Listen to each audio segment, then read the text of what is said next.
Welcome to the Box Score Sports Podcast.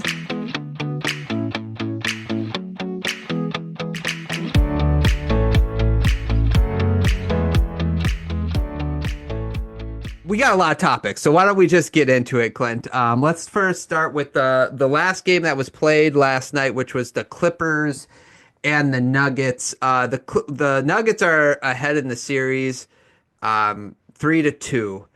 I just put for the game we saw last night as like reality check. Who showed up?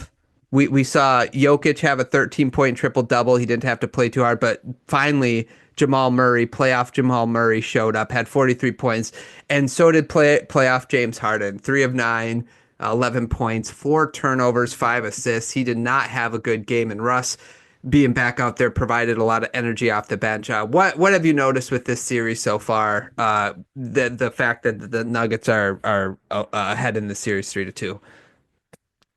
The Nuggets are just so resilient. Mm-hmm. I picked the Clippers in this one. I still don't feel like bad about it. A lot of people picked the Clippers, to be fair, though. They probably should have been up 3-0, but that's not what happened. Mm-mm. And just you hit on it. That was my takeaway from this game was James Harden has been fairly consistent, fairly fine in the series. And then in the game you need him, he gets outplayed by Russell Westbrook coming off the bench. And you can't have that. And being down 3-2 now, I don't feel good about it. But you got to give credit to the Nuggets for hanging in there, being resilient. They've adapted in this series better than I thought they could. And maybe that's because you have Jokic and he kind of overcomes a lot of this. But this game was pretty much a butt kicking. I mean, it wasn't like a blowout because it was within 10 for a lot of the game, but Denver was in control of this game. Yeah, Denver, they took a quick lead in the first quarter, right? Like we saw that, and then it looked like in the fourth quarter that like the Clippers kept clawing back, and it looked like in the fourth quarter, I think they got it within 9, and then the Nuggets were like, okay, we'll just and again Jamal Murray kind of just showed up. I think he hit a fadeaway 2, and then he hit that long 3 to kind of put the game away. So it was, Murray had a vintage Murray playoff game. Like I said, that 43 points was huge. Jokic needed someone else to kind of carry the load this game. And Jokic really didn't have, it doesn't seem like he had to exert a whole lot of energy. So he's going to be up and ready for the next game and the game after. I just don't see how the Clippers will beat this team twice. And they're definitely not going to beat this team twice if James Harden can't just, like you said, he's been consistent. But the reason why I picked the Nuggets in this series is because number one, Jokic being the best player. Kawhi is kind of like the closest thing, like he can get close there. But I just didn't trust James Harden. And when your team has to rely on him in the playoffs, history has proven that he can't be trusted.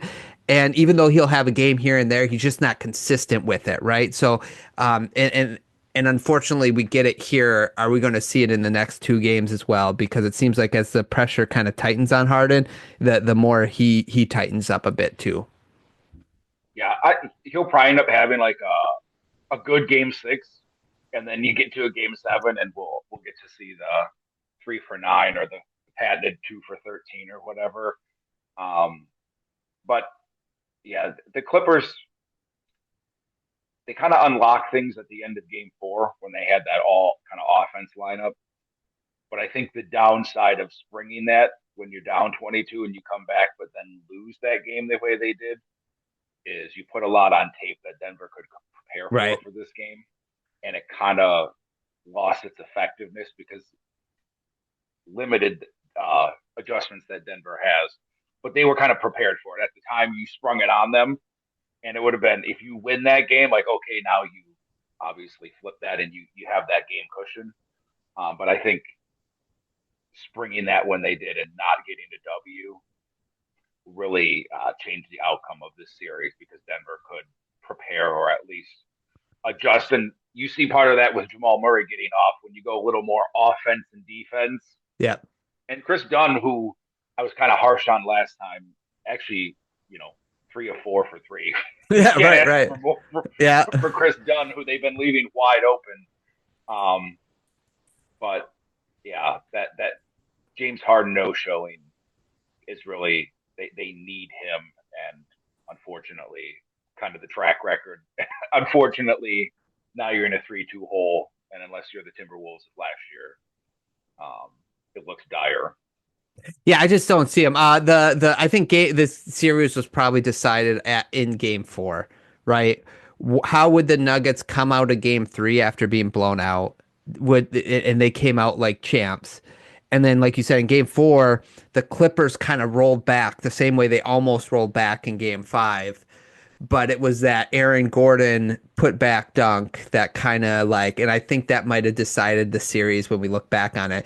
And it's just so funny because for me, the Clipper, it could only happen to the Clippers. It reminded me of the DeAndre Ayton dunk against the Suns in the Western Conference Finals a couple years ago, where DeMarcus Cousins was standing in the wrong spot. He should have been in between the basket and the passer, and instead he was like straight onto him, and it allowed a passing lane for Ayton to get that dunk. And I'm just like, oh man, it happened to the Clippers again. Not only did Harden not show up in Game 5, but I mean the Game 4 thing where it's like you if you win this game, you control the series now, and instead Aaron Gordon hits it, ties it up, and then this game happens, and it looks like the Nuggets might have this series in the next 2 games.